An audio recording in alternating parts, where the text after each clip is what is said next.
বিদেশে নাকি টাকা আর টাকা, রাস্তাঘাটেও টাকা পড়ে থাকে, যেখানে সেখানে টাকা পড়ে থাকে, মোট কথা হাওয়ার সাথে টাকা ওড়ে।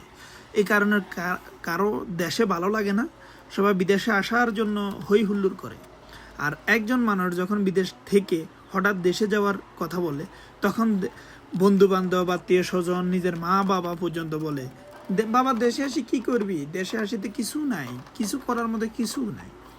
আমার কথা হলো, আমি যে জিনিসটা বুঝি, হয়তো একটু কম আর বেশ, যারা টেকনিক্যাল কাজ শিখে আসেন আলহামদুলিল্লাহ, যে কোনো একটা 2-3টা হাতের কাজ শিখে আসেন, দেশ হোক আর বিদেশ হোক, আপনার সব জায়গাতে ইনশাল্লাহ কিছু না কিছু মূল্যায়ন হলেও থাকবে।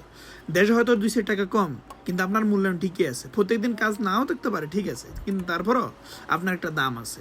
বিদেশে প্রতিদিন কাজ থাকুক আর নাই থাকুক, যেদিন একদিন কাজ হবে ওই দিনে আপনার হাজিরা মিনিমাম 3 থেকে 400 টাকা আপনার হাজিরা হয়ে যাবে।